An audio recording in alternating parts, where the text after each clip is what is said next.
Today we're going to be talking about biological age with Dr. Jasbi, who is a scientist out of Arizona State University. He's been researching something called metabolomics for the last 10 years, which essentially is your metabolism. So we're going to be talking about biological age and what you can do to affect that and what are the biggest factors impacting biological age. If you don't know what biological age is, you have your chronological age, right? That's like right now I am 30 years old. I was born 30 years ago.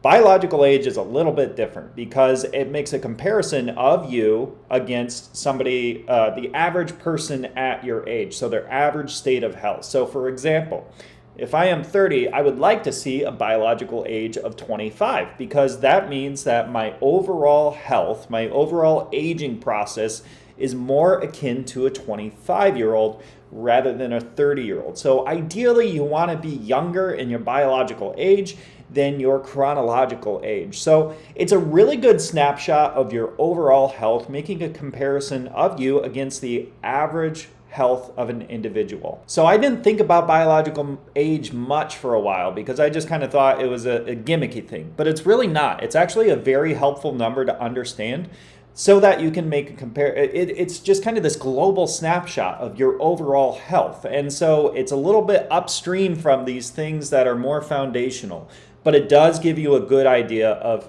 how quickly you're aging, how quickly your body is, I don't want to say deteriorating, but going through the aging process. So Dr. Jasbi is going to be talking about that. He has so much immense knowledge about this subject. He's also going to be talking about his test that he created in academia that not only gives you a good insight into your biological age, but 11 other health domains and disease signatures. So in my opinion, it's the most revolutionary test that I've ever seen. I've worked with a lot of things over the years. I've been in this industry for a while now, as long as you can be at 30 years old. And I've been around the block, and there is nobody that has impressed me as much as Dr. Jasbi and what he's able to do for impacting people's health from an objective standpoint, not just kind of doing this guessing game of what's working, not working. It's really this objective insight into where you currently are, what are the potential disease signatures that you have, and what you can do to improve your health. Yeah, as Michael was discussing, today we'll be talking about aging and taking an in-depth look at the Aristotle test, which is an at-home dry blood spot metabolomics test of 126 aqueous metabolites, and the power that aging index has as a key measure of overall human health. So just a quick overview of what we'll discuss. So first of all, welcome. Thank you so much for taking time out of your busy Friday afternoon schedules to attend this meeting. We'll talk a little bit about what the Aristotle test is, how it works and what it's essentially measuring. As I mentioned, we'll talk about the role of the aging index in the grand scheme of the Aristotle test. Also, we'll talk about a bit about how the aging index is exactly calculated, what it tells us about the health status, why it's essential, and we'll also talk a little bit about the method of digital twins, which is an increasingly popularized method of simulating interventions and health scores. And then we'll talk a little bit about the role of aging index in personalized healthcare plans, the impact on patient outcomes. If you're a practitioner, this will be of special significance for you as we discuss some tangible benefits. And of course, we'll discuss the ubiquitous role of aging in disease processes. We'll end by just summarizing everything and explain how to get your Aristotle test and understand your index, as well as providing some contacts for further queries. A quick introduction to us, as I mentioned, the company was founded by Dr. Moore and myself. My specific research focuses on mass spectrometry-based metabolomics and bioinformatics. I really focus mostly on personalized diagnostics, both in vitro diagnostics, such as the Aristotle test, as well as some point-of-care diagnostic devices that I've created. And Alex is a really, when I say preeminent scholar on the athletic microbiota, he really is. In addition to studies of probiotics and dietary interventions, Alex is also a clinical dietitian. He's a registered dietitian. So his research personally involves a lot of nutritional strategies for optimizing health in humans. And then our chief science advisor is the wonderful and brilliant and always smiling Professor Theriome. She is a professor at ASU. She obtained her PhD at MIT under the late Nobel laureate Hargobind Khorana. And as a result of her tutelage under Professor Khorana, she is a renowned expert in computational biology, experimental biophysics, as well as PPIs, or protein-protein interactions in systems biology.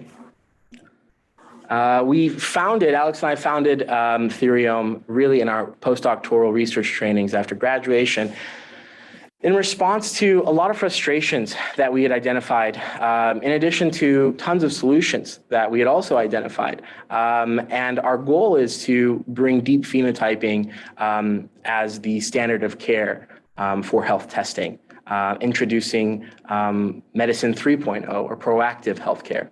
Essentially, we aim to integrate the totality of omic sciences, from the genome down to the metabolome and everything in between. And we'll discuss what levels of those we've developed and are developing. And our goal is to bring these state-of-the-art technologies to you, these technologies that are not in hospital systems. They are not usually in hospital systems. For instance, the Mayo Clinic actually has a fantastic mass spectrometry core, and they do metabolomics testing. Most hospital systems do not have the personnel or the equipment to do such things. They don't have the funding for such clinical mass spectrometry or full shotgun transcriptomic sequencing. Some of the platforms that we use, these are research level platforms. These are scientific platforms, usually reserved for academic studies. And our goal is to combine those advanced next generation platforms to bring you the deepest, most actionable data, surveying far more parameters than traditional clinical benchtop assay testing. So in short, we have banked a wealth of data. We have curated an enormous knowledge base that is propelling both the data collection and analysis of our customers' results. And in a very quick sentence, our mission is simply to help our customers live better through the power of science, which means the most state-of-the-art technological platforms, the most state-of-the-art bioinformatics, all coupled with end-user usability in mind. To understand metabolomics, we have to take a quick step back and understand systems biology.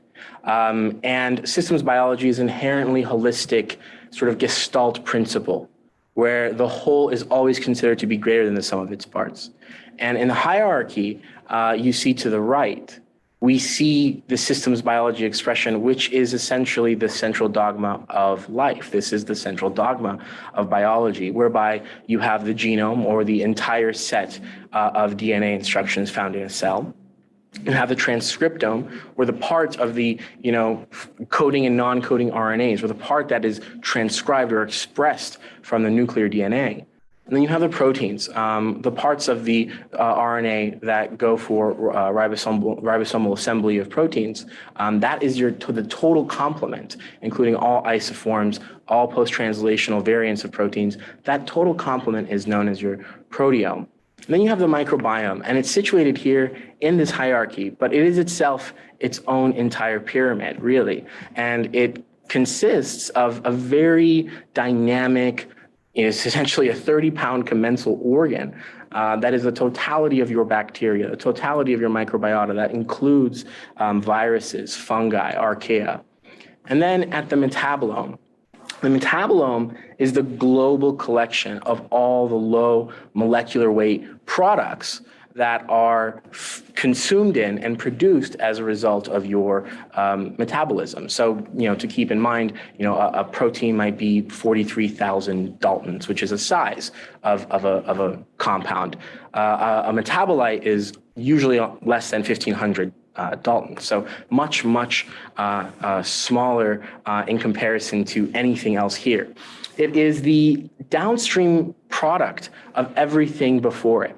And it is at the nexus of the environment. So when we talk about most human diseases that are the greatest contributors to human morbidity and mortality, we're talking about incredibly heterogeneous disorders, disorders that are not genetic, disorders that are not linked to one or two mutations, but are rather this very intricate crosstalk between the gene and the environment. And as you can see, if the genome is here at the top of this person's biological pyramid, right outside of the metabolome, right outside of this error would be the environment.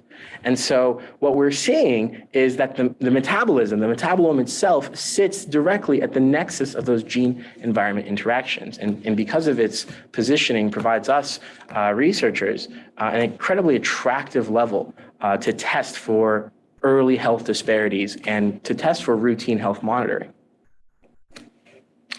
A quote here: "Knowing yourself is the beginning of all wisdom." And so metabolomics, as you can maybe hypothesize and sort of work through in your brain, given where it sits in the hierarchy of systems biology, has many applications: genetic engineering, basic sciences, drug target development, tox screenings, genetic screenings, as well as clinical research and basic chemical analysis.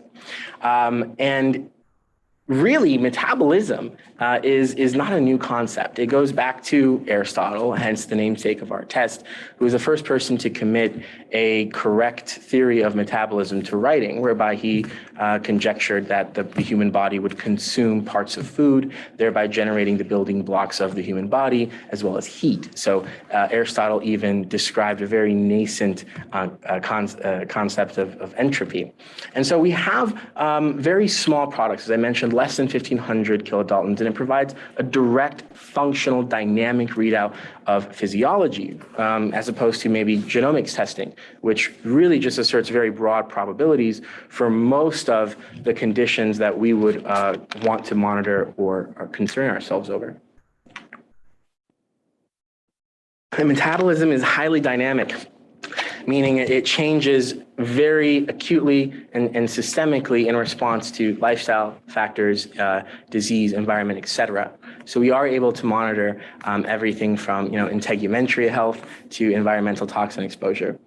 We choose to provide our analysis on GCMS, gas chromatography, mass spectrometry, which we'll discuss a little bit more as a platform.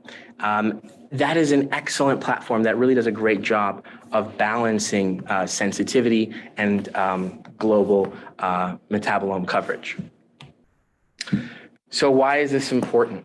As I was mentioning, the platform we use has high sensitivity, meaning we're able to detect levels of 126 metabolites down to the micromolar level with just a few drops of blood. It has a wide detection range, meaning we can have a very high linear dynamic range, meaning we can detect very low and very high concentrations.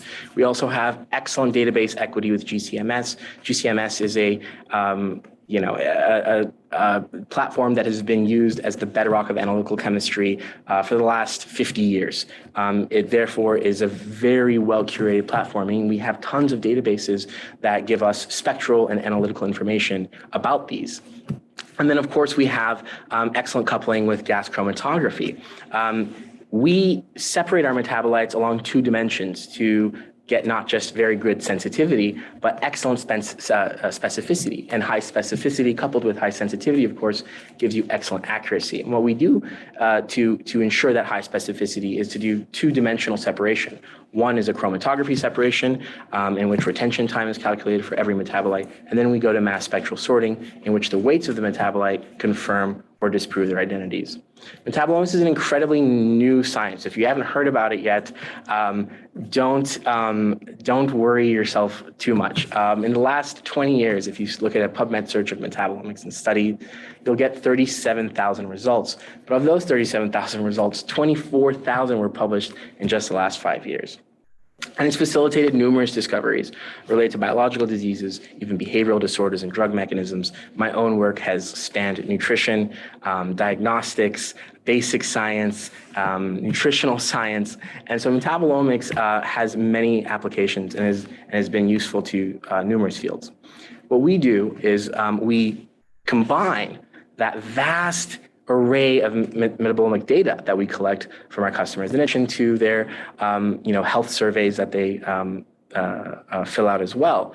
In addition to, we couple that with our machine learning algorithms, and we understand a deeper phenotype than what's traditionally possible with current blood testing, which is, sort of disparate parameters from the blood, whether it's an organic acids test or a complete blood count. And it's sort of analyzed at the discretion of the physician rather than being informed by the most accurate, scientifically cogent analytical models that are based on not just one or two, but dozens, if not tens of dozens of parameters and bits of information feeding that model.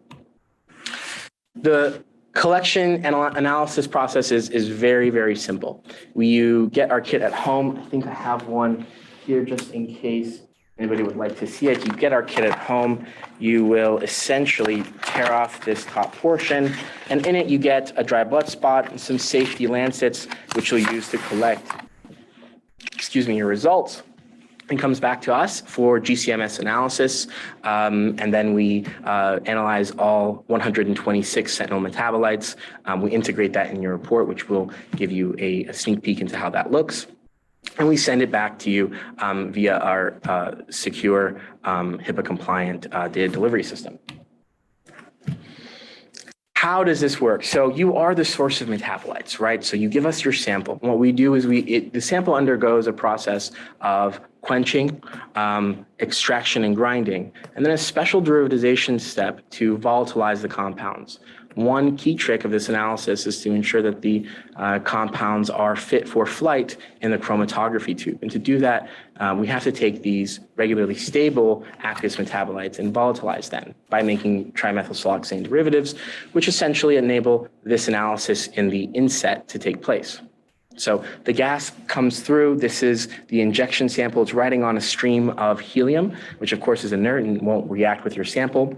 Here, an electron beam hits your sample perpendicularly, and your sample is instantly vaporized at 290 degrees Celsius. That ionized vapor goes through various ion lenses, and these ion lenses direct and separate some basic metabolites, and then with a combination of radio frequency and AC/DC, the metabolites are sorted, they hit the detector, and then for every time instance of this chromatogram, we get a mass spectra. And by using their retention times and their mass to charges, we're able to identify these 126 metabolites. So how does it work? Very quickly, you will receive your dry blood spot kit from our partners, RDA Spot. You will collect the dry blood spot sample using the very clear instructions. If you need more instructions, you can also scan a QR code, which sends you to our video instructions. You'll fill out 2 samples. We only need 1, but we store 1 at minus 80 degrees Celsius until your results are generated and confirmed. Once we get your results, we excise your 6 millimeter punch of your dry blood spot sample. We then homogenize it, and this homogenization process essentially turns it into a reagent mush. We'll then sonicate that at 80 kilohertz. And what that does is it frees any sorts of metabolites that are still bound to proteins or the actual paper matrix. We then centrifuge at very, very high speeds, 22,000 G at 4 degrees Celsius for 10 minutes. We'll centrifuge to then essentially remove all of that matrix, all of the filter paper that was homogenized, thereby leaving this aqueous layer, which we extract to a new tube. We then dry that tube at 37 degrees Celsius for 2 hours. And this is on step 10, the derivatization process I was mentioning. So we are essentially derivatizing them at 60 degrees Celsius. For enhanced volatilization, before they're centrifuged, 1 more to produce a very clean sample. And only 70 microliters of your sample is prepared, of which we only need to analyze 2 microliters. It's a very incredibly sensitive analysis. This is actually the platform that they've miniaturized in airports to be able to detect residues of bomb-making powders, which they can sample on passengers. The TSA can use this actually at airports. And it's able to detect picomolar or even femtomolar concentrations. So we are able to detect 126 metabolites from just 2 injections of that little vial, 2 microliter injections. And so your samples are placed on this auto liquid sampler arm. And here you can see the needle is going through its various washings and preparations, and it will inject the sample, pushing and pulling 5 times, and it goes into the front inlet and then analyzed. And then your data, once collected, is integrated, meaning that the peaks that we see are matched with peaks at specific retention times and mass to charge ratios. Then those peaks are algorithmically checked to ensure accuracy and alignment. We take 66 lines of code, which encapsulates our AI process, which I will share with you at the end. And a report is automatically generated and then compiled by our technicians for review by myself or my co-founder. This is the actual machine we use. It is an Agilent Technology 7820A gas chromatogram coupled with a HP5 methylsiloxane capillary column. And so this is suitable for detection of exogenous, endogenous food plants. I mean, we use this in a research setting for all of our queries, and it's an incredibly stable, robust platform, and it still delivers, as I mentioned, excellent coverage and great sensitivity. So this is your metabolic profile, and obviously some of this list is abridged, as you can see. But from 1 to 126, we are able to generate very accurate data points, and in addition to the, I believe, 26 or 27 parameters we collect via our Omni survey, which is a complete scientific tool designed to measure all relevant biological psychobiosocial factors. We couple that with the measurement of these 126 metabolites, and we render what we discuss as a digital twin. And in the science of digital twins is just emerging. And Alex and I are fortunate to be doing some of that work ourselves as this new frontier expands. And we'll discuss what digital twinning is in more detail later, but this is essentially how we create it, by collecting and curating a vast amount of molecular psychobiosocial data on our customers. The analysis itself is incredibly vast. So most of the analysis focuses on amino acids, organic amino acids. So your OAT, if you're a physician and you order OATs, these are all contained in the Aristotle. And additionally, if you're running amino acids panels, that is essentially all obviated and contained within the Aristotle.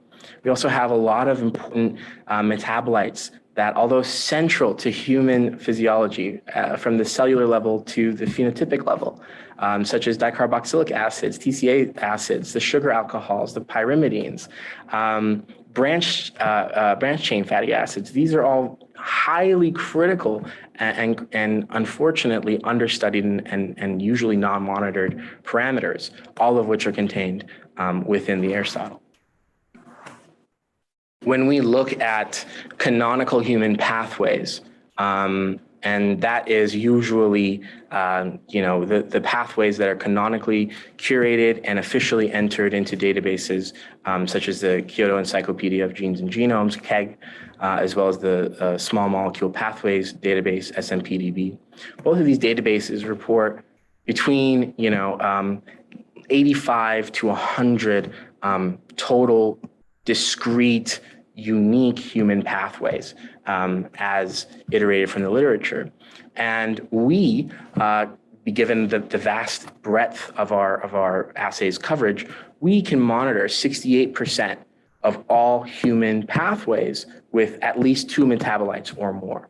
And those are visualized here as a network view, showing excellent monitoring of really important pathways such as valine, leucine, and isoleucine, alanine, aspartate, and glutamate metabolism, the TCA cycle, beta-alanine metabolism, phenylalanine, tyrosine, and tryptophan metabolism, all amino-acyl tRNA biosynthesis, which is a super pathway that contains 7 other pathways within it. All of these are indicated in the literature as being critically important to human health.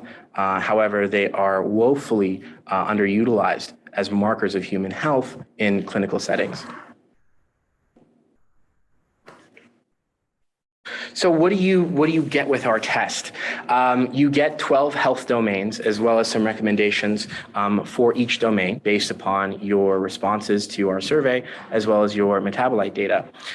We will be today discussing in depth the aging index, but in addition to that, you get the nutritional index, the inflammatory score, mitochondrial health score, cardiovascular health, reproductive health, liver and gut health, neurocognitive index, integumentary health for skin, hair, and nails, as well as an environmental toxin exposure score, and an average gauge of your mutational load, which is done essentially using an enrichment analysis of 4,598 known SNPs, or single nucleotide polymorphisms. A lot of things can be done with the metabolome, given, again, its unique position in that hierarchy of systems biology. So today we're going to be discussing how the aging index is calculated. And so the aging index, what we have brought to fruition, is a marker of how well your body is coping. While we don't give you an exact year 42, but have a body of a 35-year-old, we don't do that necessarily because the science isn't there yet. The specificity isn't quite there yet to be able to really give someone that kind of answer. We can give you, relative to your own expression, an idea of where you stand between the poor to optimal range. And aging, as we'll discuss in the context of various health contexts, we'll see is implicated in inflammation, oxidative stress, impaired DNA repair following damage. And by measuring this, we get a very good holistic idea of where your body could have improvements for health. So it's really interested for people who are looking to take a proactive approach to their healthcare. And what is measured and why is it measured? Well, some things that we measure, and we'll get into these more in the slides. 5 of the 7 metabolites we measure are here. And these were, of course, gleaned from validated studies in the literature, whose data we've mined, assessed, and validated in silico in simulation. And what we see here is sarcosine, also known as N-methylglycine, is very important in the methylation processes in the body. If you have done any reading on aging, you know how important methylation is for transcription. We'll talk about niacinamide, specifically levels of NAD+, and some studies that have shown its reduction linearly with aging in mice, as well as supplementation with precursors have rescued those mice from the phenotypes of advanced aging. We'll talk about fumaric acid, specifically how fumaric acid is involved in energy implications of aging, as well as epigenetic changes. We'll talk about palmitic acid, saturated fatty acid, and some of the results that we've seen in our own research that was recently published.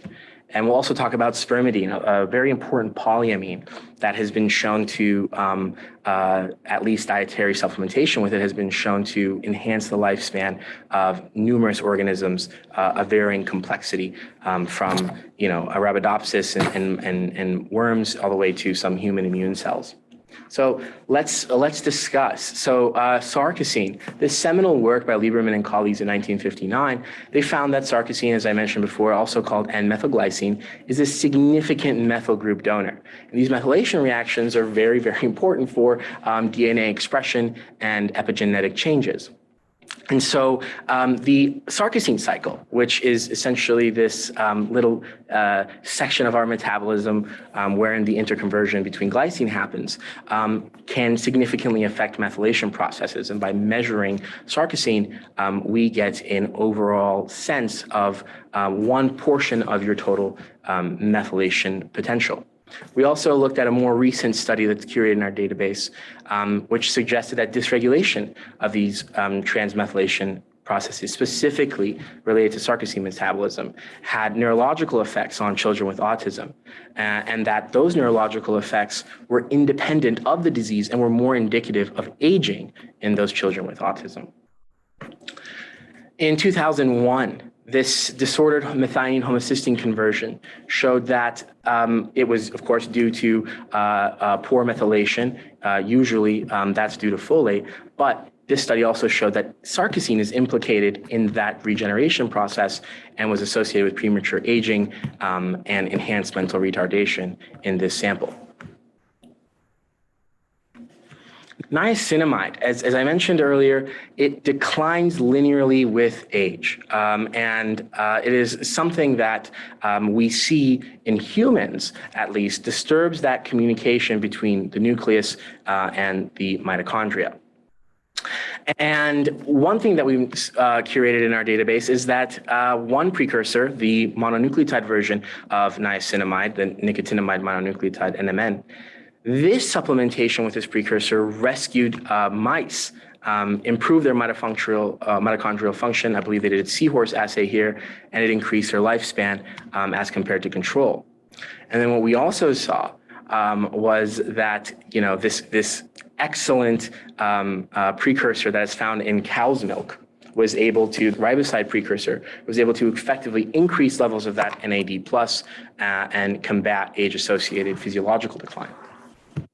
Fumarate is also in this panel.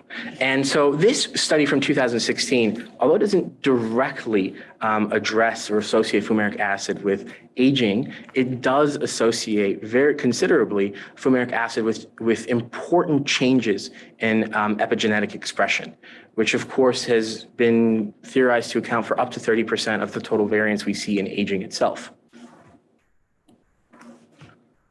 And we have palmitic acid. And here, if you're wondering what these are on the slides, this is an actual mass spectra that shows the peak, the base peak that we see in our data for that compound, and its chemical structure is superimposed.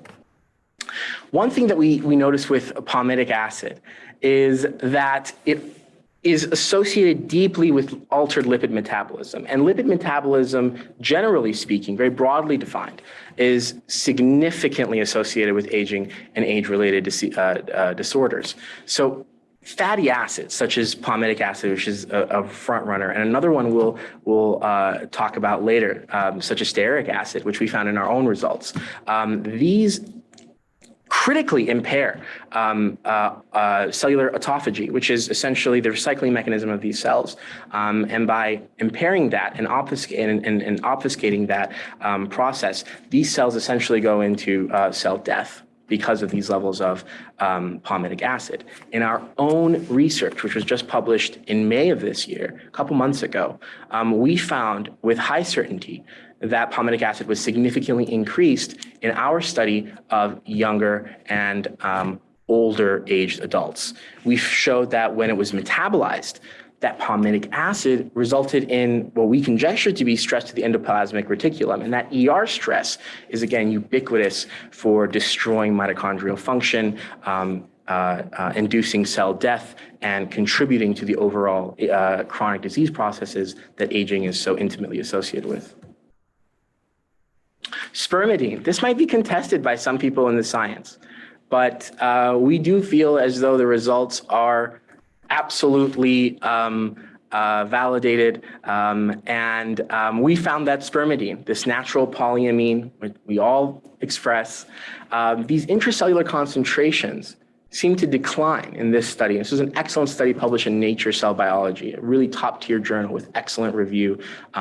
And we showed that it significantly increased the lifespan of yeast, of flies, specifically fruit flies, Arabidopsis, as well as worms, C. elegans, as well as a line of human immune cells. So different models of varying complexity all had improved health in mice, and as well as significantly increased lifespans of those specifically tested models. So I'll discuss a little bit about our own science. And this is something I published May 10th in Geroscience. This is one of the studies that we do that does power our own testing internally.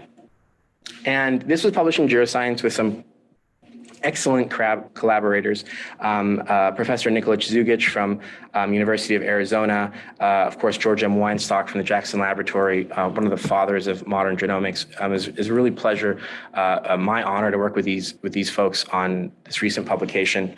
And it went to an excellent journal we were very happy with. What the design of the study is essentially we took 151 adults, 75 young and 76 old. By young, we mean 21 to 40 years old, and by old, we mean 65 plus. It's not really old, we should say it's older. And what we had here was a collected plasma from them. We underwent the same extraction protocols as we would essentially for our GCMS analysis without the derivatization step, because this study we utilized another platform known as LC Tandem Mass Spec. Which we have plans to bring into Theriome for a future proteomics assay. We then undergo statistical analysis, biomarker identification, pathway analysis, and our goal is to offer and layer these into a biological interpretation. And I'll explain a little bit about how that's done, but we are going to go through all these steps. So this is table 1 of this paper. What we've seen is essentially the demographic and clinical characteristics, everything from their age, the sex split between men and women, BMI categories, various sort of stalwart markers of aging, such as plasma ketokines and cytokines, as well as this chronic condition score. One thing about aging, as we'll discuss more and have discussed tangentially at points throughout this lecture, is that it is ubiquitously associated with so many chronic diseases. It is the underlying factor of so many. So being able to control for that chronic conditions, to have a quantitative measure of the total chronic disease burden of individuals and control for that and render biomarkers and pathways and changes that are unique to aging and not necessarily the disease process is of central importance to analysis like this. So we collected chronic disease score, CCS, and we controlled for it in all of our analyses going forward. What we found was a panel of 8 significant between group metabolites that were all adjusted for sex, BMI, and chronic condition score. None of these metabolites are influenced by most lifestyle changes. They're not sex-based differences that are significant, nor are they significant to the chronic disease burdens that would be expected between a population of 21 to 40-year-olds and their 65-year-old plus counterparts. And so these are all significant because of age. And what we see here is 2 metabolites that are also associated and contained within our, so this is a different panel, right, different platform, but we do monitor 2 of these that are also in our, 3 of them actually, they're also in our Aristotle test. Palmitic acid, which I discussed both in the context of others' research as well as our own. Stearic acid, which is identified for the first time in this paper. And a very special metabolite, which is a byproduct of bacterial degradation, which is cadaverine. And we're the first study to note that cadaverine was significantly elevated in the aged group. This is sort of a model. This is what's known as a partial least squares discriminant analysis, or a PLSDA model, which lets us plot them in 2-dimensional spaces to view gross differences between groups, as well as apply a validation technique known as permutation testing, which shows us if the model is overfit to our data. And this is a crucial step because every model that informs each one of the 12 health domains has been validated and determined not to be overfit. Now, what does that mean? It means that the model that we're using is not too closely based on the parameters of these specific 151 individuals and is indeed reflective of general human metabolism. Therefore, can be generalized and applied to new samples and new people that are not contained or analyzed in this data set, such as you or me. And what we noticed here in our correlation analysis, so this is looking at the strong statistical relationships between markers, was that palmitic acid and stearic acid were strongly and significantly linked. Palmitic acid had been shown in the literature before us, but stearic acid was our contribution. And we showed that analytically, at least, and physiologically speaking, it is linked to palmitic acid, which further adds evidence to its involvement in aging. And what we also noticed that with the exception of this weak, albeit significant interaction, this moderate, I should say, but albeit significant interaction between palmitic acid and MIG, there was no association between our metabolites and the traditionally monitored chemokines and cytokines, which goes to show that our metabolites, although statistically and relevant and modeled validly, they're not associated with the traditional measures of aging and therefore apply a new perspective to the aging process. What we saw was significant disturbances at the pathway level. Since we are able to look at all these metabolites, we can look at pathways discretely and map our metabolite results to them in a process known as an enrichment analysis and see which metabolites, which pathways, if you can think of metabolites as sort of these pathways, these super pathways, these freeways where metabolites are produced, consumed, travel, we get a very good bird's eye view of where, let's say, there's some congestion in your metabolic traffic, where there's an accelerated pace, so on and so forth. This is the network view of the enzymes that we found to be significantly dysregulated between the younger and older groups.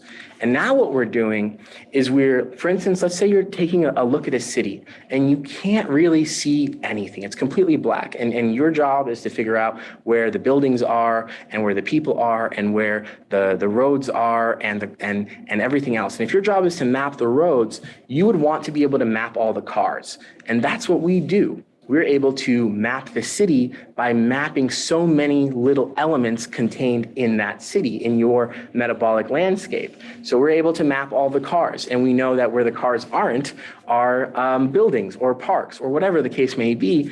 There's, of course, a metabolic analog to that. But because we are able to map metabolites, pathways, and enzymes, we're able to take a step back and take a global assessment of what's going on between the young and older group and offer this synergized hypothesis, showing that in the young group, right, had a greater abundance of the metabolites that were typically associated with lipid synthesis and nucleotide biosynthesis, whereas the older participants, conversely, displayed decreased fatty acid oxidation, so decreased energy production from fats and reduced tryptophan metabolism.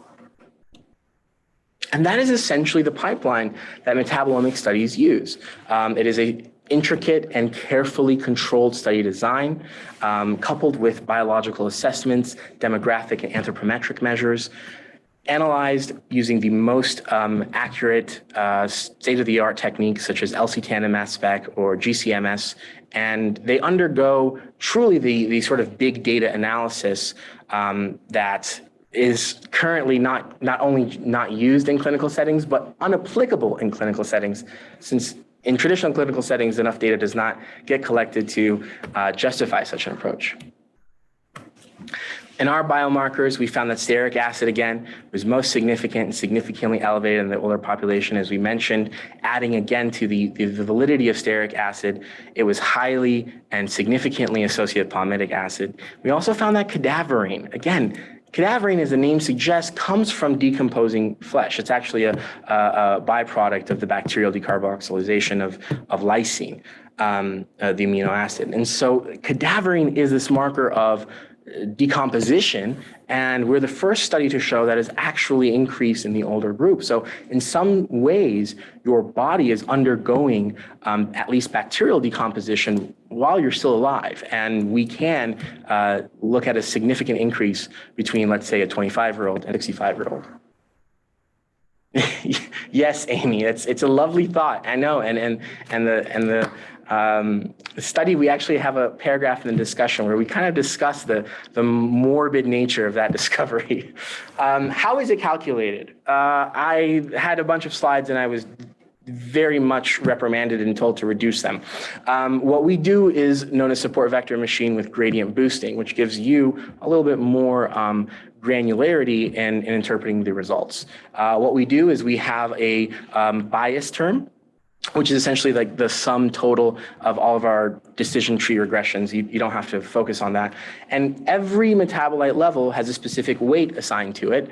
And that total equation is normalized out of 10 and reported to you on a score of 1 to 10.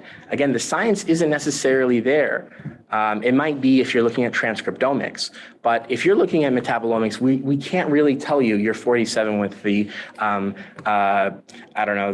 aging of a 34-year-old. We're not there yet, but we can tell you that relative to your own expression, relative to others with similar demographic profiles, how is your aging doing? Is it neutral? Is it optimal? Is it poor? And again, as I mentioned, all these models are validated on a separate set of data to ensure that they generalize well and ensure that when we analyze your results, we're not attaching them to statistical weights that are just reflective of some sampling error or idiosyncrasy that was contained in only the sample that the data was collected and the model was trained on. This model will generalize to new customers and new samples. Aging is really important.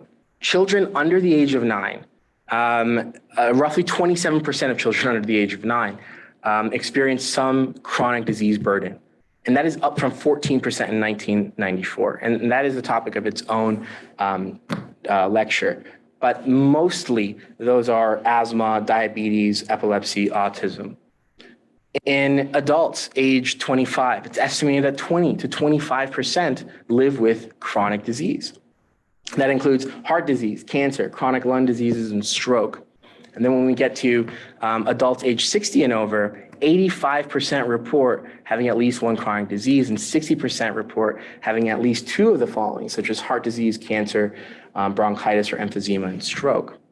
And so these really underscore something that we have known in the science for quite some time, and that is that age really is the greatest risk factor of chronic disease.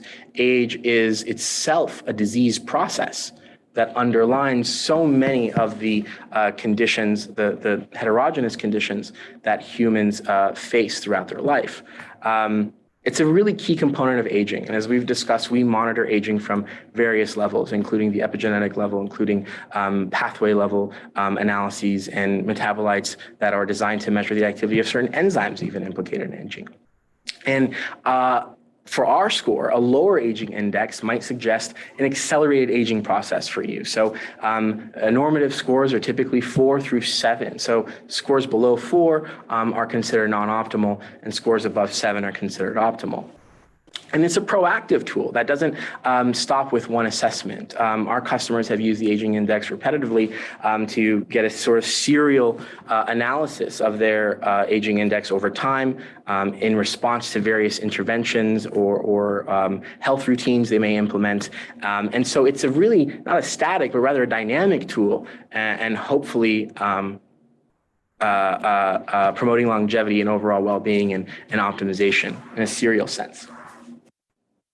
So again, we think that aging is a key indicator of overall health. When you look at the literature, this is a paradigm shift that we are seeing, is that people are analyzing age as an independent and discrete process. We can use it to predict health trajectories and potentially underline some age-related early diseases. It's a snapshot of your health, and it's designed to enable these tailored interventions to slow down the disease process. And it allows us, in conjunction with the survey data you provide, to monitor and tailor very customized approaches to address the levels of those specific metabolites and bring them back into what's a homeostatic range for your particular expression level. Again, I think at this point everyone sort of gets it. We have, very sensitive ways to detect aging that are very responsive to intervention. And this is just one of 12 health domains that is returned on the Aristotle test. In addition to that, you get hundreds of disease signatures that are returned as part of your report, in addition to a full list of all of your 126 monitored metabolites, in addition to cited studies as to what it means and what the implications of low and high levels could mean on a univariate or a single variable level.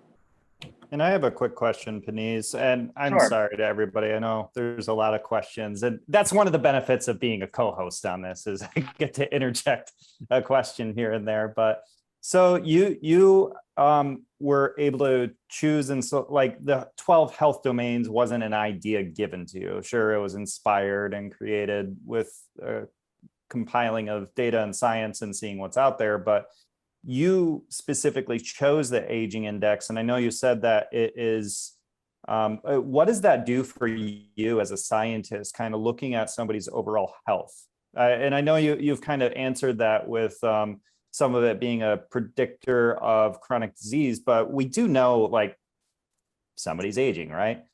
So how does that help inform you as you're taking a personalized approach to somebody's health? Well, some of it could be coupled with their survey data. For instance, you do take a occupational stress test. And so if we calculate your variables that you reported a 9 out of 10 on occupational stress, that might be one thing that is contributing to the elevated levels or decreased levels, I should say, of fumaric acid. So we can identify potential stressors in your disease and health history that you report with us as being linked to most likely one or at least a few of the metabolites in each metabolite set or each health domain. Aging is highly related to numerous other health domains that are included in our test, and therefore provides a sort of global landscape that we can quickly look at. For instance, aging is intricately monitored, is tied to inflammation, is intricately tied to neurocognitive index. Aging is intricately tied to mutational load. Environmental toxin exposure could also speed up the aging process. We've had some customers who've had very low aging indexes in association with a low toxin exposure index, and we've identified chemicals or beauty products in their house that could have been substituted for organic products. Very simple sort of interventions that studies have shown have had immense benefits in the literature. One thing that you asked was, how did we choose the 12 health domains? That's a great question. It is a balance between what metabolism can most directly and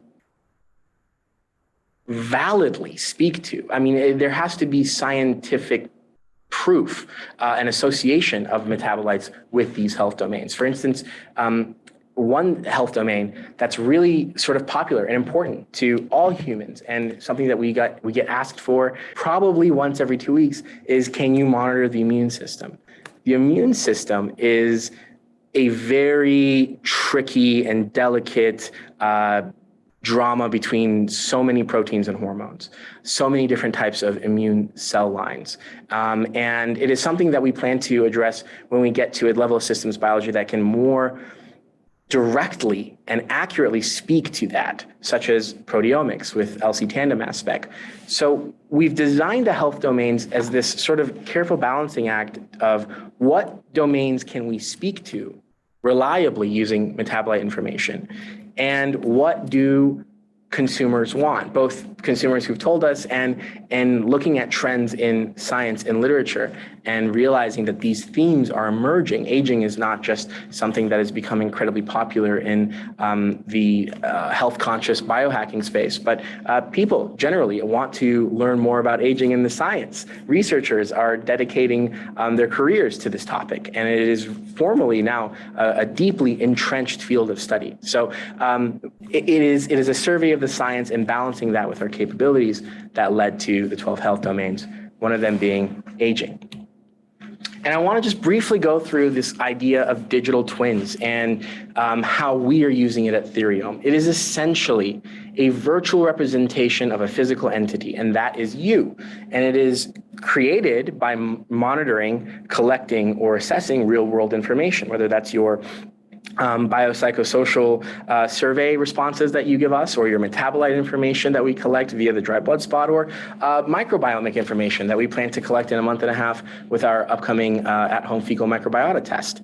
And we create a digital representation of you. It offers a real-time way to monitor, analyze, and sort of test a 6-month intervention in 6 seconds and see what the simulated levels might be. And so in healthcare, it's essentially the total collection of your physiological data, your genetic information, if available, your metabolic data, your lifestyle data. And the idea is to enable doctors who do use sometimes these platforms. I mean, very advanced physicians might be using digital twins, but it is used more heavily, of course, in the research and in the academic space, as we use these in our sort of N of 1 trials to visualize very complex interactions between hundreds of proteins and hundreds of metabolites. And it's a very attractive platform for simulating various health interventions and saying if this person were to eat foods that were very high in antioxidants for 6 months, what would it do to these metabolite levels, given this person's other information? If this person were to incorporate HIIT training, 2 extra sessions of high-intensity interval training, what would it do to their mitochondrial biogenesis and the metabolites associated with that, as per the effects and effect sizes we've mined from the literature? And it serves as this really great predictive tool for assessing all possible interventions on a person. And without having to try each one of them one at a time, assess them all in tandem and pick out the ones that have the greatest, most lasting beneficial effects on the metabolites in question. So that's how we use it at Theriome. We construct this digital representation of you by collecting so many data points. And we combine that with your metabolic profile, your lifestyle data, as well as a microbiomic test. We'll soon have some customers that have both metabolite and microbiomic test data with us, and that'll lead to a new frontier of data analysis for them. And the twin serves as this model. We can simulate whatever we want, essentially, by putting in certain weights and coefficients and seeing the effects on that model and seeing whether the score can go from, let's say, a 2 to a 9. We integrate that with our Bayesian AI, which essentially applies probabilistic reasoning and the machine learning methods that we discussed before.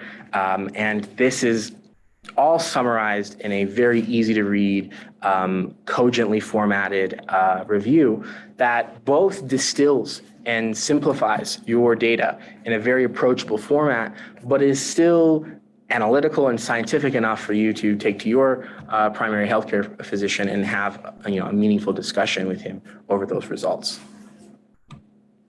So this is sort of how we can use digital twins at Theriome.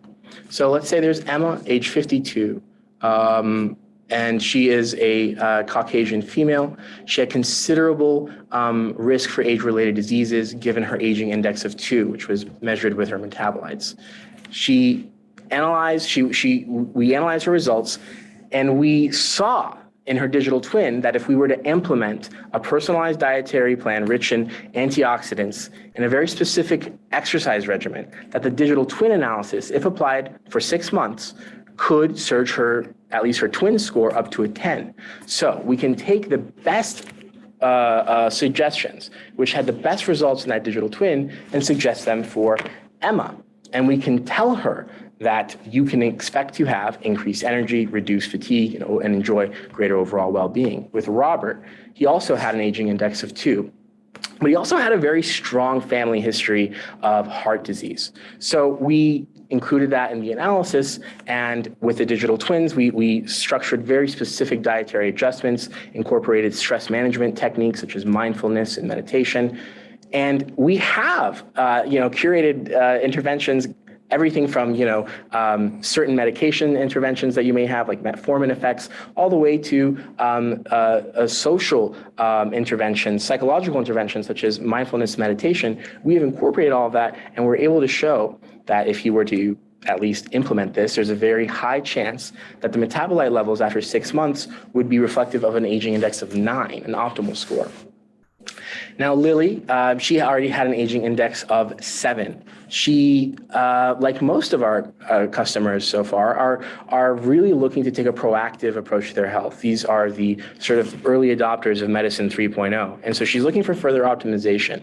And based upon the specific lower levels of the metabolites that we monitored in her metabolite set, her aging index, it showed us that TCA cycle activation was probably reduced. And so we asked her to increase her protein intake.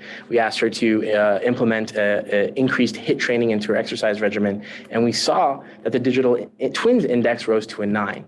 And we can tell Lily that if she were to implement the same interventions in her lifestyle, she could have improved cognitive function, which again, aging index has so many associations, and so many of those metabolites are included in other health domains in the report. And that is how essentially the digital twin works as a simulation box for us to curate, assess, and recommend the most impactful interventions that will specifically, hopefully, increase or bring back into adjustment homeostatic levels of those metabolites. So that is essentially the end of it, and I've kept everyone for 2 minutes longer than I intended. We do have a special offer for webinar attendees today using the code SLOWAGING. The test is usually $830. It is now $499, so $231 off for webinar attendees. There's tons of sort of business questions in the comments. So if you have any inquiries, please write info@therio.me. And I'd just like to end by giving some contact information here. If you need, our phone number is listed here. Our mailing address, this is where we receive our samples. And this building here, Wexford Science and Technology here in sort of bustling downtown Phoenix. This is where we're at. This is where I'm at right now. Our technicians, 4 p.m. here. So they're finishing up. They're finishing up this week's sample processing right now, and they're right here in this little lab right here. This window on the 3rd floor is our laboratory, and I'm in a meeting room deep back here. So if you're ever in downtown Phoenix, please come on by. We'll give you guys a tour of the lab and have some excellent tacos. But other than that, I'd like to open up to questions or any comments people may have. We're going to be going into the second half of this discussion, which is more of a Q&A format. But when I first met Dr. Jasbi, I was really moved by the potential that this has to help a lot of people. So I actually, if you guys know, some of you know me, some of you don't. I own a company called Simply O3 that works with something called ozone therapy. I have actually started to work with Dr. Jasbi to get this off the ground because I really want to see this exist in the world. I think it's a very needed thing because it's not only just understanding your aging, it's understanding how to live better. And it also has, like he said, those other key health domains. He can find what are called disease signatures far before anybody else can. So what does that mean? That means something such as like cancer has a specific metabolic makeup. So it has these kinds of metabolites in this level, right? And so that's like a thumbprint, like a signature of that disease. And so with this test, he's essentially able to identify things far before anybody else can. And I just am really thrilled at the opportunity to see something like that exist in the marketplace because I think it's a potential, I hope it is. I think it is actually a real shot at a revolutionary health test that is going to change how people perceive medicine, hopefully move a bit more away from the drug model and more into a wellness approach where we're giving people personalized recommendations before it gets into a state that is really hard to get out of, and finding things that are going to be specifically helpful for them, not just kind of this big global model that we use for all the people. It's really tailored around the person, and so I think it has a massive potential to really help people. But it's also a really cool test. So I mean, you're going to get your health domains, which will include the aging index, which will include, all these different things that he talked about in this meeting. Once you get the test, he also, we have this feature where you can sign up for a free consult. So after you get the test, you can actually do a free consult with somebody on the health and science team. And it's going to be a PhD that really understands this stuff. Dr. Jasbi has been doing some of them. Dr. Moore has been doing some of them. And so you guys actually get a consult with a person based on your health score and what is going to be a good personalized, tailored approach to you. That personalized, tailored approach is also going to be in the report itself.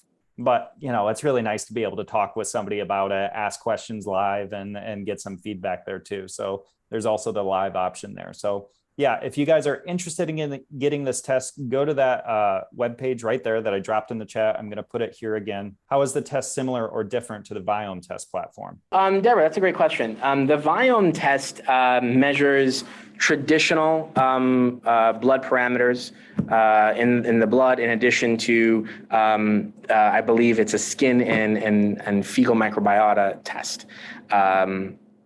So Viome is a company, has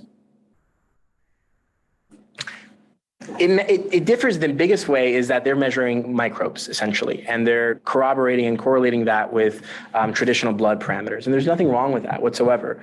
We ourselves plan to incorporate traditional blood parameters in our testing right after our planned introduction of the microbiome test.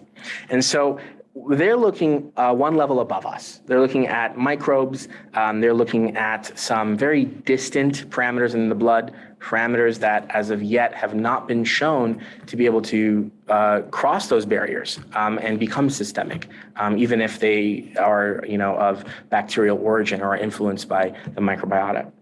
I would say that the systems level testing is different. Their platform is also a short read 16S test, which is a very sort of shallow read of your bacteria, and it generally cannot resolve species level resolution. So it cannot get to you.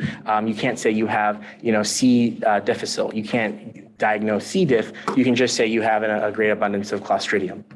And without having that level 7, that species level resolution, you can't be sure of what's actually in your gut. I think a lot of these entities are offering sort of half measure tests. In addition to the data that they collect, they have non-robust databases that aren't really suited, or at best very ill suited to analyzing the data they're collecting and offering the interpretation.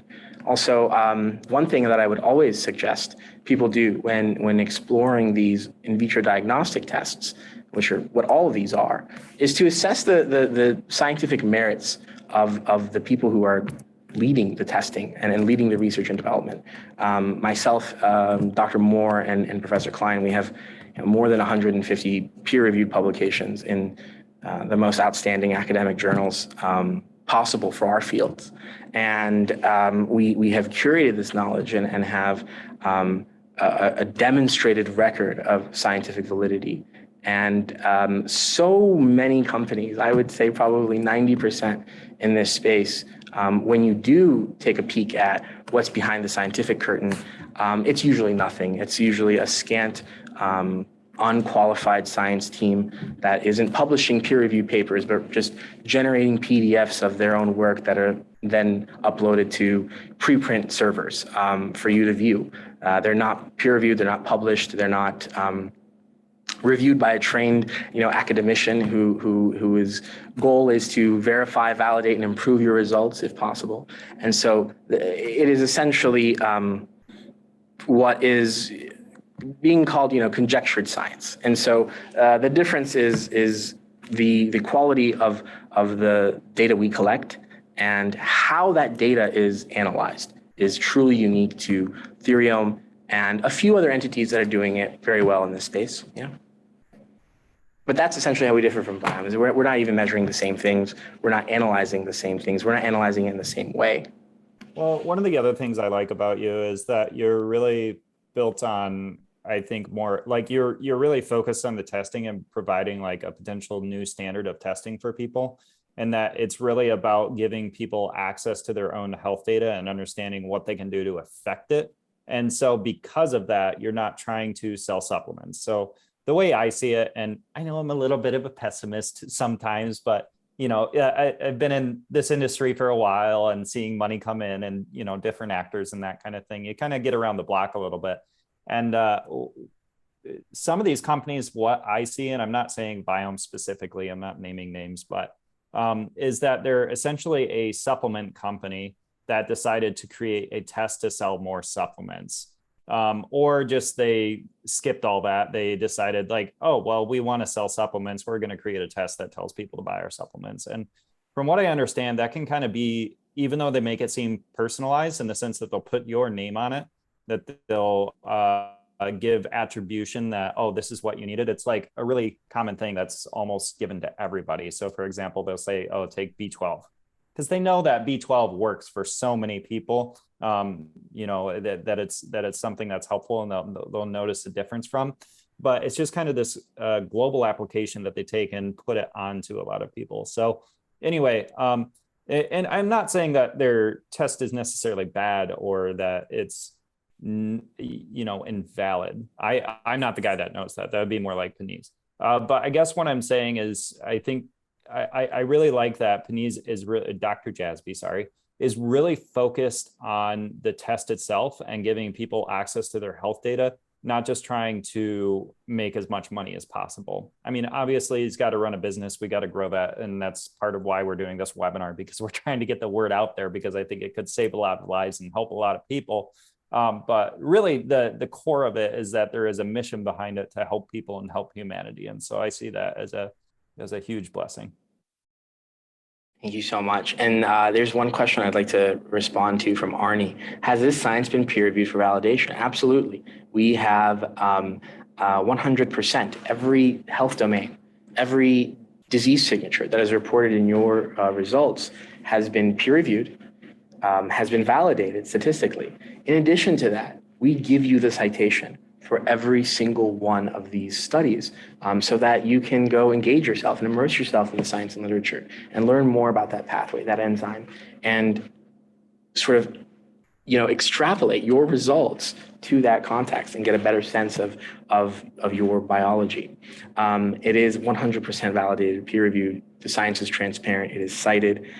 Depending on your personal disease signatures and certain levels of metabolites, every report contains anywhere from 200 to 500 citations, all of which are easily accessible using a DOI that's embedded.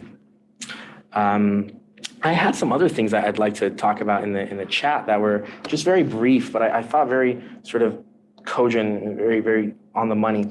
Somebody asked if we can look at cobra venom. No. So we can look at some things in cobra venom, and we've actually, in my postdoc research lab, we do investigations of cobra venom. We're one of the actually leading labs looking at the medicinal uses of various venoms. And so, those very complicated substances, they have thousands of peptides, usually proteins in them. So metabolites aren't of key interest to us in them, but we do look at peptides. You asked on, can we take these tests on our own without a physician's prescription, like the, OAT? Absolutely. And that is such an integral part of who we are and our mission at Theriome. It is to give you access to your health. If you are the possessor of a body, you should be able to query all the molecular data of that body and have access to it and have the latest, most accurate, updated information related to that. And that is your right. And that's something that we're very much committed to preserving at Theriome. Amy asked, how confidential is it? Everything from our data collection platform to our data storage platform to our data retrieval platform for our customers is HIPAA compliant, end-to-end encrypted, and adheres to the highest standards of clinical and basic science research. In addition, all of our staff who is working with data, either the generation, collection, or analysis of it, is trained in ethical conductance of research, is trained in HIPAA compliancy, and we actually have a few developments coming up that will increase the security of your data, making it completely transparent. We will be able to see who accessed it, when it was accessed. You will be able to deny or allow people accessing the data. So many of these companies sell your data. We will never engage in data brokering without your express approval, understanding, and the system that we plan to incorporate will actually incentivize and help the customers incentivize in the sharing of their data. If there ever is a financial incentive, they will share in that. And nothing will be ever shared without permission, express knowledge, prior approval, and even then, if in so many systems, we're planning on putting in a very centralized private network, which will allow you to see if it's ever hacked even. So if your data is hacked at 23andMe, you will usually get a data breach or privacy notice in the mail saying that your data may have been implicated. But with our system, you'll be able to audit that data trail and see who hacked it, when it was hacked, how much was hacked, what was retrieved. And we aim to give give you the most autonomy and transparency over what is going on with that data, where it's stored, who's seeing it, who has the ability to see it or not. One person mentioned, can doctors interpret it? Absolutely. So many of these parameters are very central to human biochemistry, and every sort of trained physician will understand what that parameter is and may recall their biochemistry lectures in medical school and where that goes and what it may implicate. But in that report, every metabolite has a description. Every metabolite has implications of high and low levels. And so if your physician is unfamiliar or unaware of a particularly idiosyncratic or particularly esoteric metabolite or set of pathways, that report is designed as an informational resource for both you and your physician. So absolutely, our customers have had really enriching discussions with their physicians when they've brought the reports. Someone asked the cost. Of course, it's $830 with the code that Micah slow aging. It's currently $499. Can we stop aging? No, we can't yet. But what we can do is identify the known mechanisms where your personal metabolomic profile and soon your microbiomic profile, your transcriptomic profile, where those measures that are indicative of aging are out of homeostatic balance, and identify in silico a set of interventions that will most quickly and accurately bring you back to homeostasis. So we can slow it. Hopefully we'll be able to slow it considerably, but stopping it is still sort of the holy grail of that science. And then can we look at sort of chronic illnesses that have sort of vague syndromes or symptoms that often overlap others? Absolutely. So we query 344 validated disease signatures in human blood, reported in human blood. And among those 344 signatures are really sometimes vague and sort of obsolete diseases that nobody really considers, even though a great proportion of the population may suffer from them. So it's an excellent way of sort of getting a quick monitoring of numerous tests. Because we measure 126 metabolites, we're capable of what's called multiplexing, or we're combining different sets of those metabolites into different models to talk a little bit about type 1 tyrosinemia, or talk a little bit about Soto syndrome, and provide you with a percent match of your profile with the known metabolic profile of that disorder. Somebody also asked repeat testing after the twin simulation. Absolutely. And many of our customers, that's their goal, is to come to receive their personalized recommendations. They get a specific timeline, dosage of any supplements they're to take, of course, under the guidance of their healthcare professional, and then recommended window to retest. And they look forward to that retesting, and they come in with certain expectations. And most of the time, we do see significant improvements in line with what the digital twin simulation would prognosticate. And then finally, somebody mentioned, sort of the new age testing, and this is exactly what this is. We know that the science, at least in the literature, and researchers like myself who are in academia and have been studying this and publishing papers is what we do, and writing grants for research funds to write more papers is what we do. I can tell you that this is where it's going. This is where it's been going for the last 20 years. This is the first commercial attempt I know of, even private attempt I know of, that is aiming to essentially map the human atlas, the human biological atlas at a molecular level. If you can test someone's, full genome, if you have whole genome sequencing paired with, excellent 16S RNA-seq and, broad scope tandem LC-MS for proteomics, and we have our microbiomics test that's coming in the next couple of months, month and a half maybe.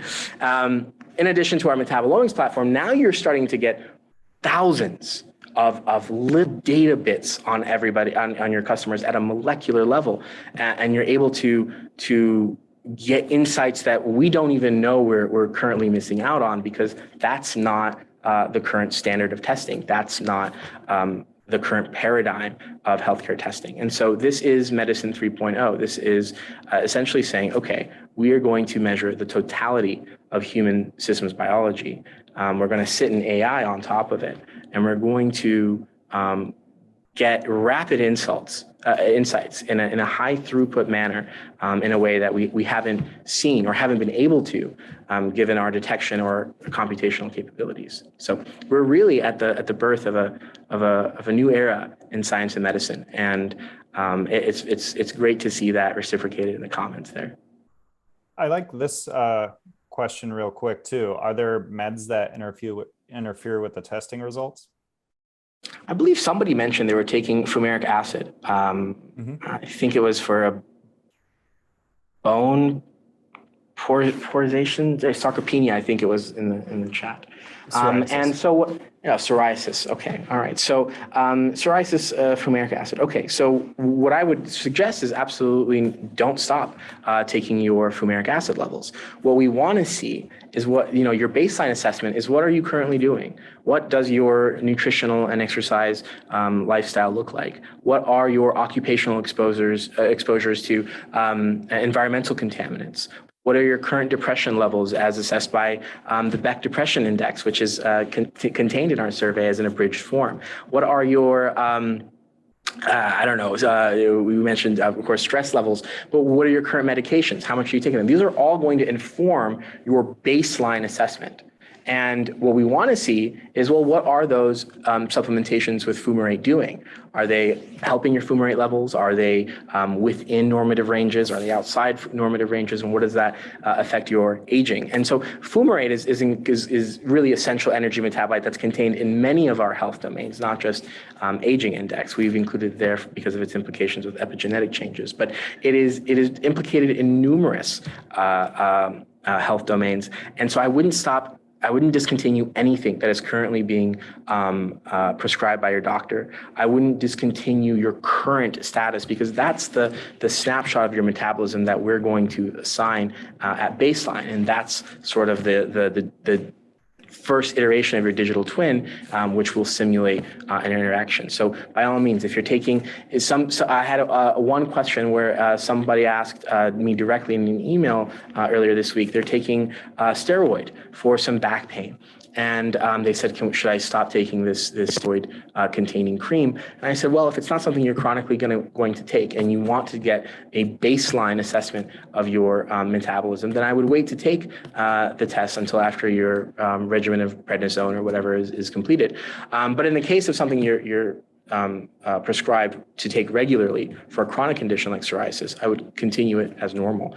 And that would help us identify any things that could potentially be leveraged to improve your treatment if you aren't getting adequate treatment for your psoriasis through your dermatologist. Can we see a list of disease signatures that you can flag for? Yes. Let me bring up an example report. So I'm not going to share. You just got some high praise. You sound like a John F. Kennedy and a Martin Luther King. Powerful. That's quite the crossover. Quite a high praise. It is. It's quite the crossover. They both very different but similar men. Did not have good ends though. But yeah. Yeah. So let's hope for a different. Let's see if we can bring up some reports here. Let's look at the template. Sure. So this is not the full set of 344 metabolites. And that's something, if you would like the full set, we're definitely open to sharing that with anybody that's interested. I've never generated it other than for our own internal computation. But what we see, I have to share my screen again. So in this example report, what we're seeing is that, as we said, this is a process what we call single sample disease enrichment. If you look this up in the literature, this is how we may use just one sample without doing frequentist statistics, which is the norm in studies. Just using one sample, how do we match your profile with various disorders. And so I was mentioning some of these are really sort of vague disorders that are hard to test for, hard to recognize, and go undiagnosed or underdiagnosed in most of the population. Things such as refractory localization-related epilepsy, or weird things that are sometimes age-related and may not be relevant to you, but still shows up as a reliable signature, such as neonatal intrahepatic cholestasis, which is essentially fatty liver for children.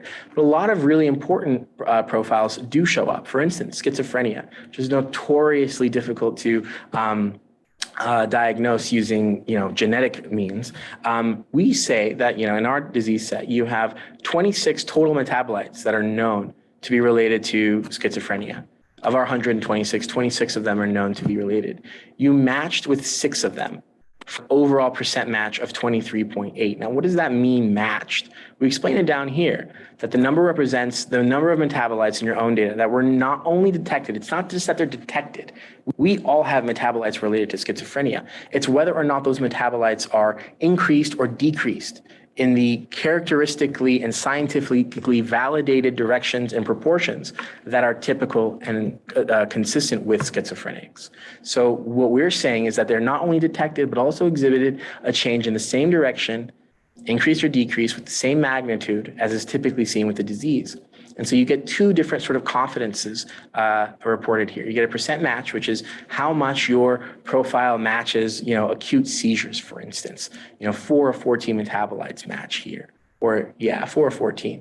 But our confidence in that match is 99%. So our confidence is the analytical confidence. It's essentially what in science and literature is reported as a p-value. What we do is we report the opposite of it. So 1 minus the p-value, or 1 minus the chance of type 1 error, 1 minus the chance that what we're saying isn't actually true. The match percentage that we're reporting isn't actually true and is just due to some sort of, spontaneous, error, some erroneous mistake in the collection, preparation, or analysis of your data. And so what we're saying is that these have very low chances of analytical errors that could be contributing to this match. And we never report a disease signature that has a lower than 95% confidence match. So here in dementia, you have a 50% match.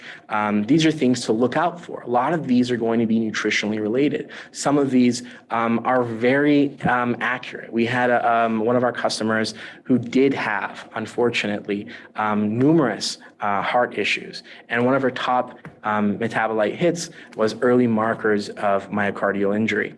And here we have heart failure. Here we have, Soto syndrome, inflammatory diseases, which are very ubiquitous. So again, these aren't all of the markers or diseases by any means that we are able to infer to, but the ones that for this sample patient were flagged as being statistically significant. What lifestyle factors have you seen to make the biggest impact in scores, retesting, or mirrored in the digital twin? Nutrition, without a doubt. Without a doubt. Nutrition is the number one influencer of the metabolic profiles that we see. So many times we see someone who has, let's say, they're very fit. Their VO2 max is really high. They've been on a ketogenic diet for 2 years.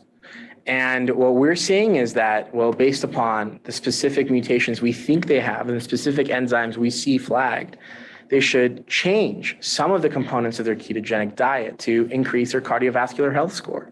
One of those, this is a real consultation I had earlier this week. One of those was a physician, actually, who was observing the ketogenic diet for 2 years.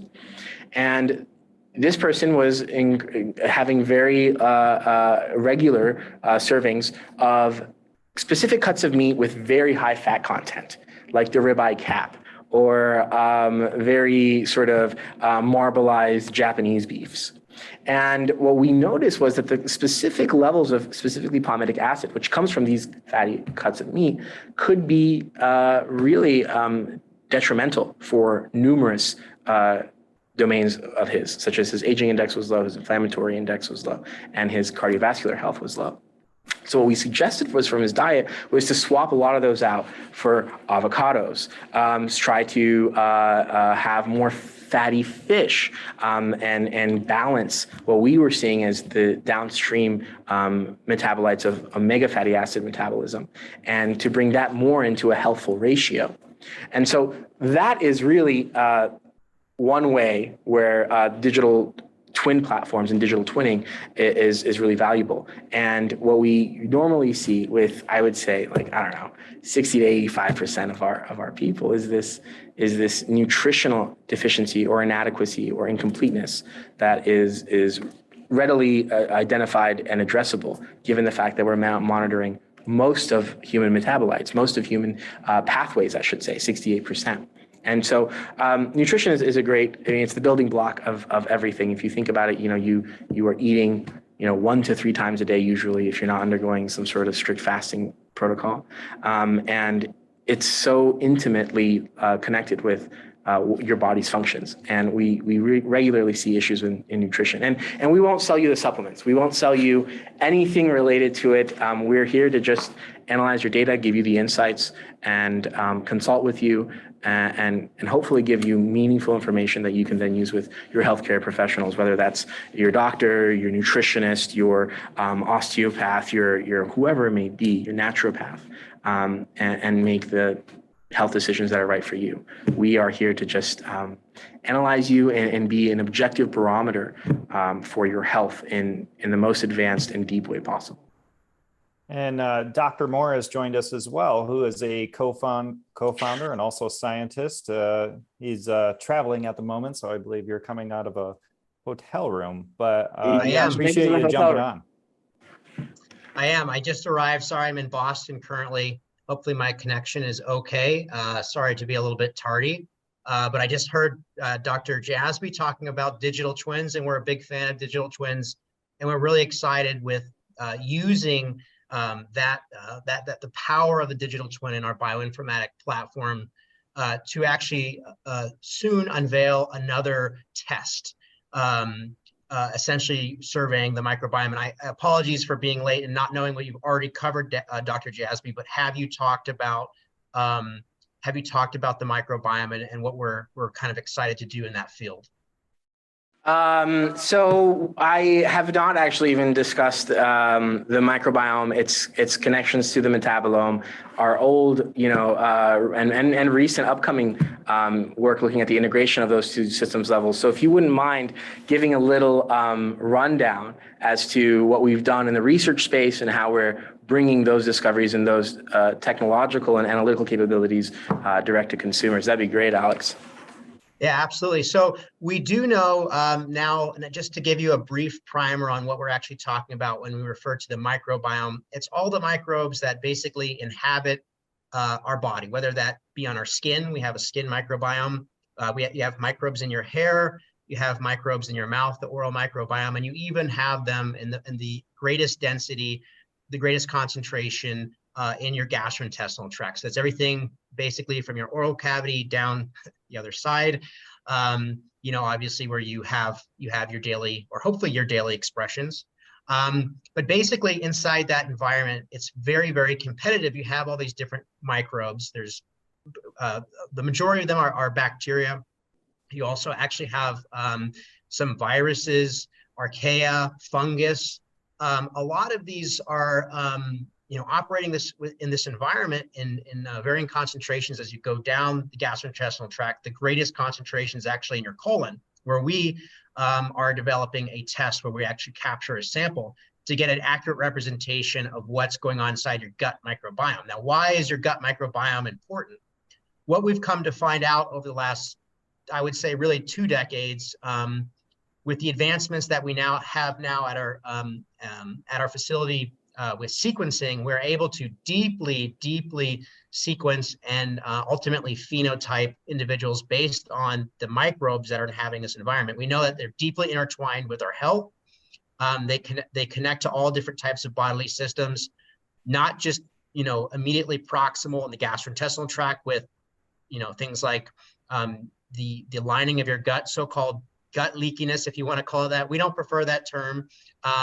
However, there is some evidence that you can get gut permeability, which can cause a whole host of issues, particularly surrounding things like being in an inflamed state. So what we now understand in science, this meta-inflamed state, which is so commonly tied and strongly associated with a lot of chronic diseases like insulin resistance, even things like arthritis, depression, et cetera.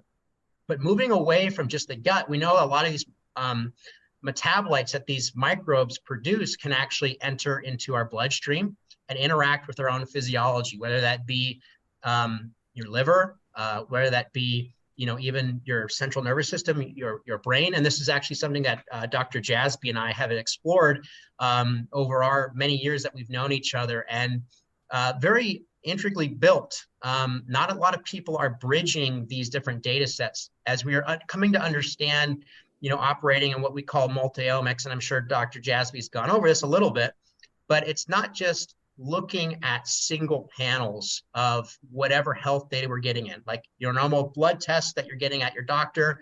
You're getting a blood chemistry. You can look at your lipids, you can look at your glucose, for instance, you can look at your vitamins and all that. You can consider that kind of like one data set. What Dr. Jasbi is offering is a very, very powerful and sensitive data set, albeit one data set. Our grand vision is linking up all these data sets within a multi-omic framework. And the microbiome, we're very excited about because that heavily impacts your own metabolome, what we're seeing in your blood. And your own host physiology can affect your microbiome. A healthy microbiome, one that's in tune for your own physiology, your own person, which everyone is different. Your microbiome is as unique as your fingerprint.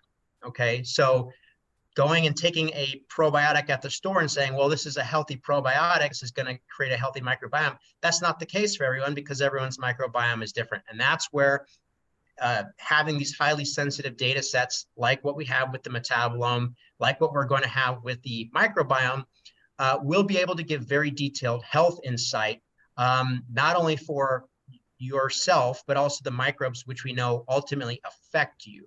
So we want to make you healthier. We want to make your microbes healthier. That will ultimately make you, and all your systems and all these indices that we measure healthy. So that's kind of our primer, or my primer on this. And I guess, do I want to open it for questions, Dr. Jasbi or Micah?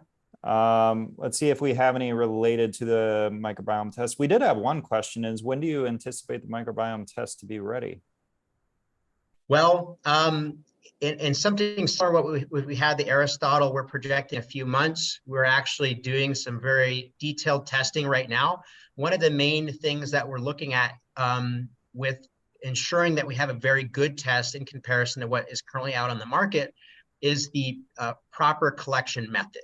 And this is a big issue when you talk about the microbiome, because unlike what Dr. Jasbi has done with this very validated way of collecting your metabolites from your blood, feces is a little bit different, because we're not talking about metabolites. Metabolites aren't alive, right? When we're talking about microbes, they're alive.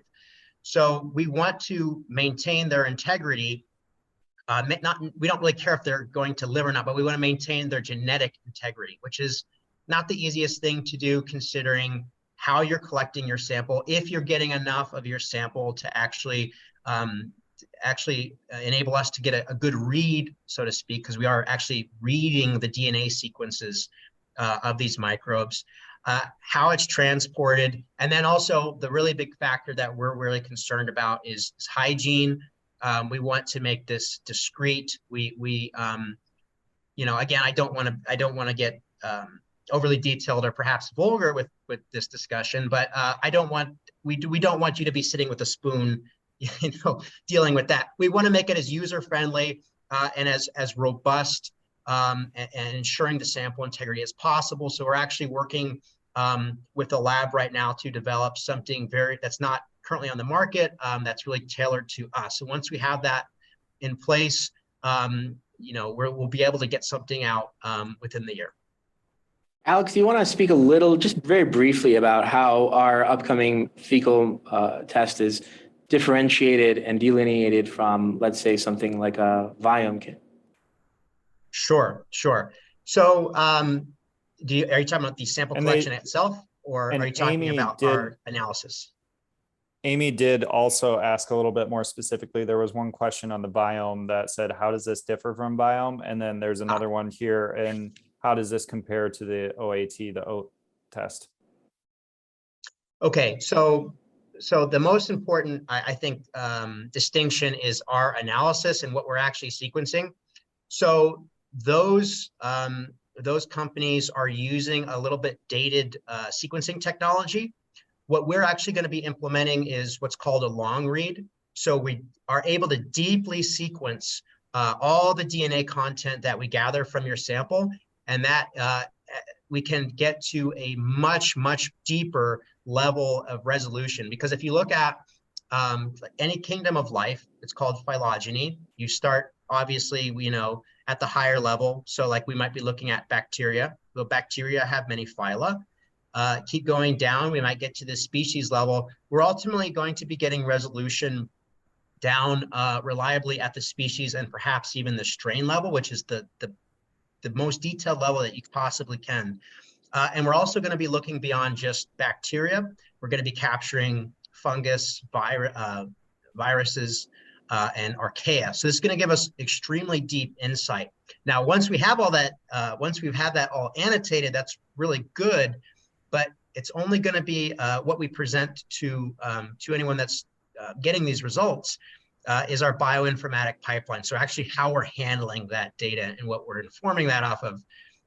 Very similar to how Dr. Jasbi has formed his indices.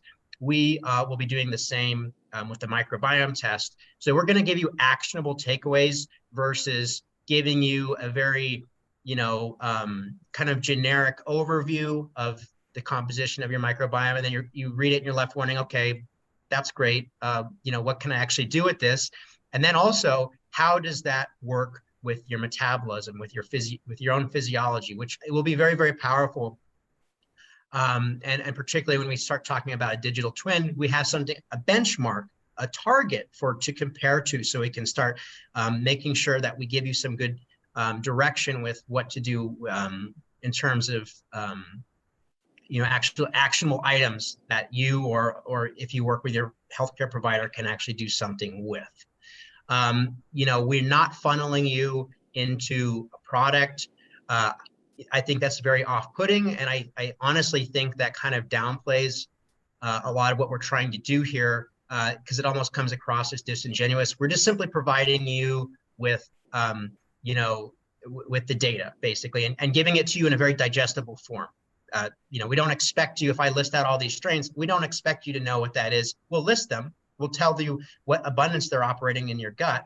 But I think aggregating that data and making it digestible, we'll have all the levels, the highest levels, like here's the main takeaways.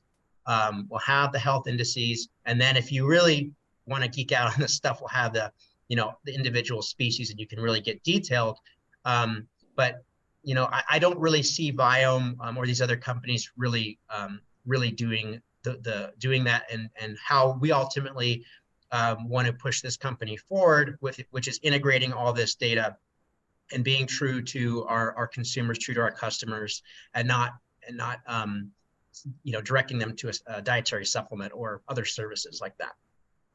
Yeah. Thank you, everybody. Really appreciate you joining this webinar. We will send it out as a recording, so keep an eye out for an email within the next few days. And thanks so much, Dr. Jasbi, for presenting, and Dr. Moore for jumping on despite your busy schedule. Thanks, Alex. Enjoy Boston. I will. Thank you. All right. We'll talk soon. Bye. Bye, guys.